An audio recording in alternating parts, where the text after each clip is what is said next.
चलो विद्यार्थी मित्रों, હવે આપણે ચેપ્ટર નંબર 5 સંકર સંખ્યાઓ અને દ્વિઘાત સમીકરણો સ્ટાર્ટ કરવા જઈ રહ્યા છીએ. મિત્રો, આમાં જે દ્વિઘાત સમીકરણ છે ને, એ તમે ધોરણ 10 ની અંદર થોડું ઘણું શીખીને આવ્યા છો. પરંતુ જે સંકર સંખ્યાઓ, જેને કહીશું આપણે કોમ્પ્લેક્સ નંબર, એટલે કે વાસ્તવિક અને અવાસ્તવિક સંખ્યાઓ, એટલે કે વાસ્તવિક અને કાલ્પનિક સંખ્યાઓનું સંયોજન થશે. અત્યાર સુધી તમે આવી કિંમત જોઈ જ નથી કે એ કિંમતો હવે આપણે આ ચેપ્ટરમાં શીખવાના છીએ. તમે અત્યાર સુધી વાસ્તવિક સંખ્યાઓ સુધી શીખી ચૂક્યા છો મિત્રો. જેમ કે 4 નું વર્ગમૂળ 2 થાય, પરંતુ -4 નું વર્ગમૂળ નથી શીખ્યા. એ હવે આપણે શીખીશું અહીંયા. તો કોઈ ઋણ સંખ્યાનું પણ વર્ગમૂળ નીકળશે, એ હવે આપણે આ ચેપ્ટરમાં શીખવાના છીએ. ઓકે, તો એને જ કહીશું આપણે કાલ્પનિક સંખ્યાઓ.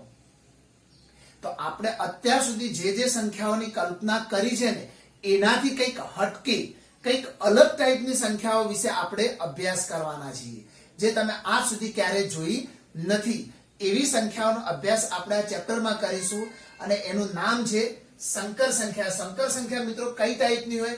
તો દેખો, સંકર સંખ્યા માટે એક સંકેત વાપરીશું આપણે z, જેમાં એવી સંખ્યાઓને આપણે a + ib સ્વરૂપે દર્શાવીશું. a + ib, એમાં a એટલે real parts of z, z નો વાસ્તવિક ભાગ છે. જ્યારે અહીંયા જે b છે એ z નો કાલ્પનિક ભાગ છે, ઇમેજનરી પાર્ટ્સ ઓફ z. તો અહીંયા રિયલ પાર્ટ્સ અને ઇમેજનરી પાર્ટ્સ નું કોમ્બિનેશન થશે અને એને કહીશું આપણે complex number.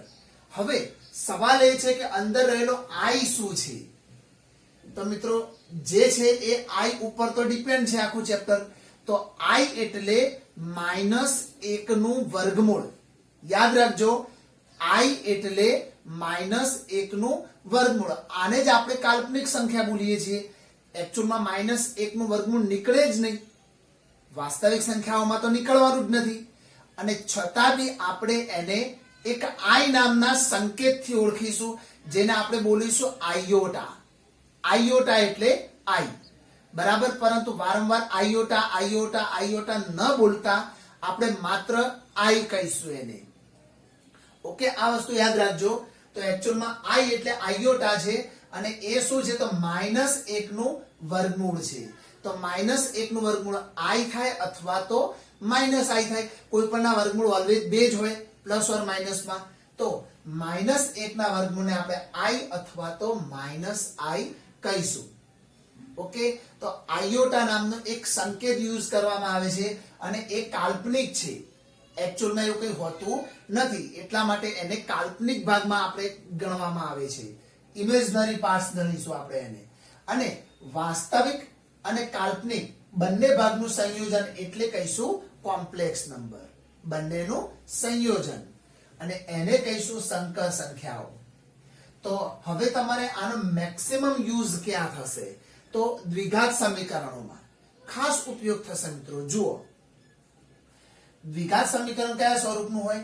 ax² + bx + c = 0 સ્વરૂપનું. હવે તમે ધોરણ 10 ની અંદર ડેલ્ટા શોધતા શીખી ગયા છો, b² - 4ac.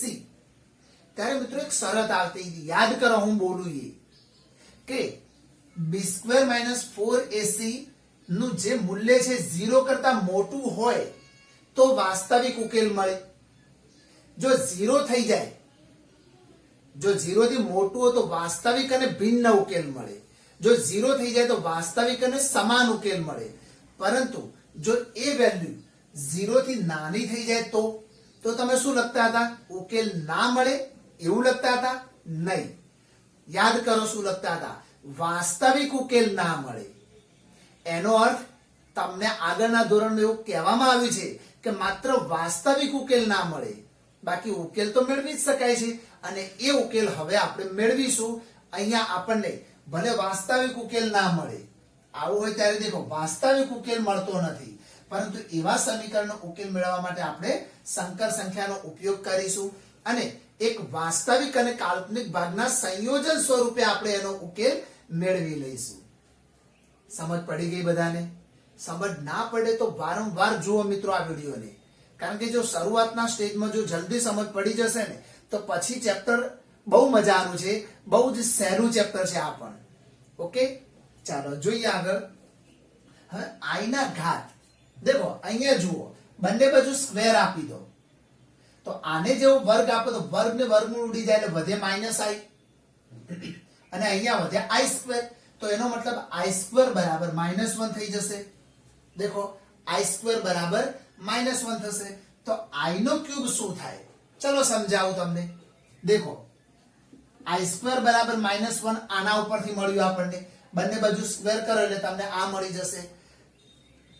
આઈ ક્યુબ નો મતલબ શું, આઈ ક્યુબ નો મતલબ થાય આઈ સ્ક્વેર ઇન્ટુ આઈ. થાય કે ના થાય? થાય. હવે આઈ સ્ક્વેર એટલે શું લખવાના છે, -1, તો ત્યાં હશે -1 ઇન્ટુ આઈ, તો એનો મતલબ બંનેનો ગુણાકાર શું થઈ જશે મિત્રો, -i. તો આપણને અહીંયા મળી જશે આઈ ક્યુબ એટલે -i. સમજ પડી ગઈ? તો હવે i ની 4 ઘાત કરીએ. દેખો i ની 4 ઘાત નો મતલબ શું થાય, i સ્ક્વેર નો સ્ક્વેર. આને 4 ઘાત કહેવાય કે ના કહેવાય? બિલકુલ કહેવાય. હવે i સ્ક્વેર એટલે શું છે, i સ્ક્વેર એટલે -1 છે, પરંતુ -1 નો સ્ક્વેર કરો શું થઈ જાય, 1 થઈ જાય. તો i ની 4 ઘાત એટલે 1 થઈ ગયા. હવે i ની 4 ઘાત નહીં, 4 ઘાતના ગુણકમાં કોઈ બી કિંમત હોય ને એનો 1 થઈ જશે. દેખો ધારો કે i ની 100 ઘાત હોય, ધારો કે, તો શું થઈ જશે, દેખો મિત્રો, તો i ની 4 ઘાતની 25 ઘાત એટલે 25 ચોક 100 થવાના, પરંતુ i ની 4 ઘાત માટે શું લેવાના છે, 1. તો અહીંયા 1 ની 25 ઘાત થશે, અને 1 ની 25 ઘાત ઓલવેઝ શું મળે આપણને, 1 જ મળે. તો 4 ના ગુણકમાં કોઈ બી કિંમત હોય એનો આન્સર 1 થઈ જશે. ચલો અહીંયા જુઓ, દેખો અહીંયા જોઈ શકો છો i ની 4k ઘાત, એનો મતલબ i ની k ઘાત ખરી પણ 4 ની ગુણિત છે. જેમ અહીંયા હતી 100 એટલે 4 ગુણ્યા 25, તો 4 ની ગુણિત કહેવાય. તો 4 ની ગુણિત કોઈ બી કિંમત હોય તો આન્સર શું આવે, 1 આવી જશે. 4 ની ગુણિતમાં 1 ઉમેરો તો પછી શું આન્સર આવશે, i. ધારો કે 101 લેવાના હોય, 101, તો જો શું થઈ જાત, અહીંયા i ની 101 ઘાત હોય, ધારો કે અહીંયા લખું છું i ની 101 ઘાત, તો આપણે આને લખીશું i ની 100 ઇન્ટુ i, કારણ કે બંને ઉપર ઘાતનો સરવાળો થઈ જાય એટલે 101 જ થઈ જાય. હવે i ની 100 ઘાત એ 4 ની ગુણિત છે, એટલે એના માટે તો શું લખવાના છે આપણે, 1 જ લખવાના છે. તો 1 ઇન્ટુ i એટલે આપણને શું મળી જશે, અહીંયા i મળી જશે. એવી રીતે i ની 4k પ્લસ 2 હોય તો -1 થઈ જશે. જો સપોઝ અહીંયા 102 થઈ જાય તો અહીંયા શું થઈ જાય, i ની 100 ઇન્ટુ i સ્ક્વેર. હવે i ની 100 એટલે 1 અને i સ્ક્વેર એટલે -1. આવું તો તમે શીખ્યા જ છો. તો શું થઈ જશે, બંનેનો ગુણાકાર -1 થઈ જશે. અને એવી રીતે i ની 4k પ્લસ 3 હોય તો -i આપણને જવાબ મળશે. ઓકે, આ સમજી લેજો મિત્રો આ બધું. ચલો હજુ આપણે જઈએ. દેખો z એટલે હવે યાદ રાખો a પ્લસ ib. કોઈ કે x પ્લસ iy લખાય, બિલકુલ લખાય. c પ્લસ id લખાય, બિલકુલ લખાય. પરંતુ એક ભાગ i વગરનો હશે અને એક ભાગ i વાળો હશે. ઘણા આવું પણ લખતા હોય છે a પ્લસ bi. ib લખો, bi લખો, કોઈ જ ફરક પડવાનો નથી. બરાબર છે? તો વાસ્તવિક અને કાલ્પનિક ભાગ ભેગા થઈને જે z બને એ z ના વ્યસ્તને z ઇન્વર્સ કહીશું આપણે. z inverse. Okay, z inverse એટલે કે 1/z, z નો વ્યસ્ત ઘટક. હવે તમે z નો વ્યસ્ત જો શોધશો ને તો તમને આ પરિણામ મળશે. એટલે આને તમે ફોર્મ્યુલા સ્વરૂપે યાદ રાખી લેશો. ચલો સમજાઈ લો કે કેવી રીતે આવે. તો દેખો z નો વ્યસ્ત એટલે 1/z થાય. તો 1/z માટે શું લઈએ છીએ આપણે, a પ્લસ ib. હવે તમારે આનું મૂલ્ય શોધવું હોય તો શું કરવું પડે, આની કરણી લેવી પડે. તો 1/1 a પ્લસ ib ઇન્ટુ અહીંયા a માઇનસ ib અને a માઇનસ ib. અંશ અને છેદને a માઇનસ ib વડે આપણે ગુણીશું ને ભાગીશું. હવે અંશનો ગુણાકાર શું થઈ જશે, a માઇનસ ib, પરંતુ છેદનો ગુણાકાર દેખો બંને સેમ છે, ખાલી પ્લસ માઇનસ છે. તો a ગુણ્યા a એટલે a square plus minus minus ib એટલે ib નો સ્ક્વેર, એનો મતલબ i સ્ક્વેર b સ્ક્વેર થાય ને. આવું હજુ ઉપર જુઓ, ઉપર શું આવ્યું? a માઇનસ ib આવે. નીચે દેખો a સ્ક્વેર. હવે તમે જાણો છો કે i સ્ક્વેર નો મતલબ -1 થાય, તો એ -1 અને માઇનસ એટલે પ્લસ થઈ જશે અને પાછળ વધ્યા b સ્ક્વેર. હવે a ની છેદમાં આટલું મૂકી દો, માઇનસ i કરીને b ના છેદમાં મૂકી દો, એટલે આપણી ફોર્મ્યુલા રેડી છે ને. તો જો તમને ફોર્મ્યુલા યાદ ના આવે તો તમે આ રીતે કિંમત મૂકીને એની કરણી કરી શકો છો, કોઈ ચિંતા જેવું હોતું નથી મિત્રો એમાં. હવે z બરાબર a પ્લસ ib નો માનાંક, એને કહીશું mode of z equal to √ a square plus b square. યાદ રાખી લેજો આને. z equal to a plus ib ની અનુબદ્ધ સંકર સંખ્યા, જેને z બાર બોલીશું આપણે. અનુબદ્ધ સંકર સંખ્યા એટલે જેની કરણી લેવાની હોય ને એવી કિંમત. તો z ની અનુબદ્ધ z bar, a plus ib હોત તો a માઇનસ ib થઈ જાય, અને માઇનસ ib હોત તો a પ્લસ ib થઈ જાય. તો આટલી શરૂઆતના પ્રારંભિક સૂત્રોની સમજ મેળવ્યા પછી હવે આપણે સ્વાધ્યાય 5.1 ની શરૂઆત કરીશું. તમને કોઈ પણ દાખલામાં સહેજ બી તકલીફ નહીં પડે, બહુ મજાનું ને સિમ્પલ ચેપ્ટર છે મિત્રો. ઓકે, ચાલો જોઈએ હવે સ્વાધ્યાય 5.1 ની શરૂઆત કરીએ. ચાલો મિત્રો, હવે જોઈએ આપણે દાખલા નંબર 1. નીચે આપેલા પ્રશ્ન 1 થી 10 માં દરેક સંકર સંખ્યાને a પ્લસ ib સ્વરૂપમાં દર્શાવવાનું છે. દોસ્તો જુઓ, આપણને સ્વરૂપ કહી દીધું છે, અને a પ્લસ ib સ્વરૂપ એટલે એક સંકર સંખ્યા છે, તો એવા સ્વરૂપમાં આપણે દર્શાવવાનું છે. ચાલો અહીંયા શરૂઆત કરીએ આપણે. 5i into -3/5i. દેખો 5 5 તો કટ થઈ જશે, તો વધ્યું શું? -3 ઇન્ટુ i ગુણ્યા i એટલે i સ્ક્વેર. હવે તમે જાણો છો કે i સ્ક્વેર નો મતલબ શું થઈ જશે? -1 થઈ જશે. i સ્ક્વેર એટલે -1 યાદ રાખી લો દોસ્તો. બંનેનો ગુણાકાર શું થઈ જશે? 3. હવે આને એના સ્વરૂપમાં ફેરવવાનું છે, તો a પ્લસ ib સ્વરૂપ. તો દેખો a એટલે વાસ્તવિક ભાગ 3 આપેલો છે આપણને. 3 પ્લસ કાલ્પનિક ભાગ છે જ નહીં, તો અહીંયા શું લખાશે? 0i. ઓકે, b એટલે 0 કહેવાય. મેં તમને આગળ બી કીધું તો ib લખો કે bi લખો સેમ જ છે. અહીંયા i0 ન લખાય, એ સારું ના લાગે આપણને, બાકી ખોટું ના આવે. તો અહીંયા લખીશું 0i. બરાબર, આનો મતલબ 3 જ કહેવાય. વાસ્તવિક સંખ્યા છે આ કાલ્પનિક ભાગ છે જ નહીં આમાં. પરંતુ એને આ સ્વરૂપમાં જ્યારે લખવાનું કીધું હોય તો આપણે આવી રીતે આને લખી શકીએ છીએ. ઓકે, ચલો હવે આના માટે જોઈએ આપણે i ની 9 પ્લસ i ની 19. હવે દેખો 9 ઘાત છે, તો આપણે એને સિમ્પ્લિફાઈ કરવાનું આપણે હમણાં આગળ જ શીખ્યા મિત્રો. દેખો પહેલા તો i ની 9 હોય તો એને શું કરવાનું? i ની 8 4 ના ગુણકમાં લેવાની મિત્રો, અને ઇન્ટુ i એટલે i ની 9 જ કહેવાય. આને તો બીજું કઈ કહીશું નહીં આપણે. એવી રીતે અહીંયા પણ આપણે શું કરીશું? તો 19 છે એને 4 ના ગુણકમાં લખવાનું, તો અહીંયા લખીશું i ની 16 ઇન્ટુ i ની 3 ઘાત. તો 16 ને 3 19 થઈ ગયા. હવે i ની 8 એ 4 ના ગુણકમાં છે, 4 દુ 8 એટલે એનો 1 થઈ જશે.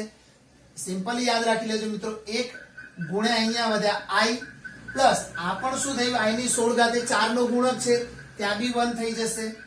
અને અહીંયા i ક્યુબ છે, તો હમણાં રહેવા દઈએ આપણે. તો વધ્યું શું આપણી જોડે? i plus i cube. ચાલો હજુ આપણે લખીશું i નો ક્યુબ એટલે શું મુકાશે મિત્રો? i square into i. i square into i એટલે i ક્યુબ જ કહેવાશે. તો અહીંયા i પ્લસ હવે i સ્ક્વેર એટલે -1 ઇન્ટુ i એટલે વધ્યું શું? i plus minus minus i એટલે થઈ ગયું 0. હવે એને a પ્લસ ib સ્વરૂપમાં લખો. શું લખી શકાય મિત્રો? તો વાસ્તવિક ભાગ 0 છે અને કાલ્પનિક ભાગ પણ 0 છે, તો 0 પ્લસ 0i. બહુ ડીપમાં લખીએ છીએ આપણે, કારણ કે શરૂઆત છે. ઓકે, પછી ડાયરેક્ટ આના ઉપરથી આપણે આ લાઈન આવશે અને પછી સીધી આ આવી જશે. પરંતુ બેઝિક કન્સેપ્ટ તમે એનો સમજી લેજો દોસ્તો. અહીંયા i ની -39 છે. ચલો પહેલા તો શું કામ કરીશું? 4 ના ગુણકમાં, તો 4 × 9 = 36. ઓકે, તો અહીંયા શું આવશે? 36 ગુણ્યા વત્તા માઇનસ આપણે શું લખવાનું છે? ચલો એક કામ કરીએ, આપણે -39 લાવવાના છે ને, તો 36 ને 3 39, અને એની બાજુમાં શું આપી દઈશું? માઇનસ. તો આ રીતે કરી લઈશું. આનો મતલબ શું થશે? i ની -36 ઇન્ટુ i ની -3 ઘાત. આ રીતે અલગ કરી દઈશું. ઓકે, હવે i ની 36 એટલે એકચ્યુઅલમાં 4 ના ગુણકમાં આવશે. તો i ની 36 નું શું થશે? i ની 36 તો 1 ઘાત થશે, પરંતુ આ માઇનસ છે એટલે કઈ ગભરાવાની જરૂર નથી મિત્રો. દેખો, આને આ રીતે લખી શકો તમે. આપણે પ્લસ છે કે માઇનસ છે એનાથી કોઈ ફરક નથી પડતો. 4 ના ગુણક તો છે જ ને, એટલે એનો એક જ થઈ જાય મિત્રો ડાયરેક્ટ. ચલો તો બી થોડુંક વધારે સમજાવું. -36 એટલે નીચે લઈ જઈશું. અહીંયા બી i નો ક્યુબ નીચે લઈ જઈશું. હવે નીચે i ની 36 4 નો ગુણક થઈ ગયો એટલે નીચે 1 થઈ જાય. તો 1/1 એટલે તો મૂળ તો 1 જ થવાનું ને, બરાબર. એટલે માઇનસમાં 4 નો ગુણક હોય તો બી કોઈ ટેન્શન લેવા જેવું નથી. ચાલો હવે અહીંયા શું થશે? દેખો, i square into i, i square into i. હવે i સ્ક્વેર એટલે -1 થઈ જશે. તો હવે એક તો ગુણવાની જરૂર નથી, તો 1/-i થઈ ગયા. હવે છેદમાં જેમ અસમય સંખ્યા નથી ચાલતી એમ છેદમાં આવી કોમ્પ્લેક્સ નંબર પણ ચાલશે નહીં, સંકર સંખ્યાઓ પણ નહીં ચાલે. તો આનું કરણી લેવી હોય તો છેદમાં i છે તો ઉપર નીચે i વડે ગુણી નાખીએ. તો i ગુણ્યા 1 એટલે શું થશે? i. માઇનસ તો છે જ, એને રહેવા દો. i ગુણ્યા i એટલે પાછા i સ્ક્વેર આવશે. હવે i સ્ક્વેર એટલે -1 અને માઇનસ આને આપી દો એટલે માઇનસ માઇનસ પ્લસ. તો વધ્યું શું? એકલો i વધશે. શું વધશે આપણી જોડે? એકલો i. અને આને આપણે સ્વરૂપમાં લખવો શું લખાય? 0 પ્લસ 1i. બરાબર. આ જે સ્વરૂપ થયું 0 પ્લસ i એ i ની -39 નું a પ્લસ ib સ્વરૂપ થઈ ગયું છે ને. મજાના દાખલા દેખો મિત્રો, બધામાં એક કન્સેપ્ટ છે કે i ની કેટલી ઘાત હોય અને એનો શું જવાબ આવે એ ખાલી તમને આવડવું જોઈએ. એ તમે શરૂઆતનું જે મેં સમજૂતીમાં સમજાવ્યું વ્યવસ્થિત સમજી લેજો, તો આમાં ક્યાંય કોઈ તકલીફ પડશે નહીં. ઓકે, અને હજુ શરૂઆત છે. જેમ જેમ તમે આમાં જતા જશો આગળ એમ એમ તમને બધું સમજ પડતું જશે. ઓકે, ચાલો મિત્રો હવે જોઈએ નંબર 4. શું આપેલું છે? 3 into 7 plus i7 plus i into 7 plus i7. ચાલો શું કરીશું? તો અહીંયા શરૂઆત કરીએ તો 3 અંદર ગુણી નાખીએ તો 3 × 21, અને 3 × 21 i એટલે i into 21 plus i into 7, અને એ રીતે આની સાથે ગુણો તો શું બનશે? i square into 7. હવે આ 21 એઝ ઇટ ઇઝ રહેશે. આ બંનેમાંથી i કોમન લો, અથવા તો આવું બોલો 21 ને 7 28i. તમે i 28 લખો કે 28i લખો, બંને સેમ જ છે. ઓકે, હવે i સ્ક્વેર એટલે -1 તો -7 થઈ જશે. અહીંયા કારણ આપું છું, i સ્ક્વેર ની જગ્યાએ શું લખ્યું આપણે? -1 મૂકી દીધા. હવે 21 માંથી 7 બાદ કરી લઈશું આપણે તો શું થઈ જશે? 14, અને પ્લસ 28i તો છે જ. દેખો સીધે સીધું સ્વરૂપ આનું મળી ગયું, a પ્લસ ib અથવા bi મળી ગયું. તો આ આનો આન્સર થઈ ગયો. ચાલો હવે આના માટે જોઈ લઈશું એકવાર આપણે વ્યવસ્થિત. ચાલો ફરી અહીંયા માઇનસ છે તો કૌંસ ખોલી નાખો તો 1 minus i minus minus plus 1, અને અહીંયા પ્લસ માઇનસ -i6. 1 + 1 એટલે 2, અને -1i અને 6i એટલે ટોટલ -7i. બસ આટલું અહીંયા પૂરું થઈ ગયું. સિમ્પલ દાખલા છે, બહુ મજા આવે એવા દાખલા છે.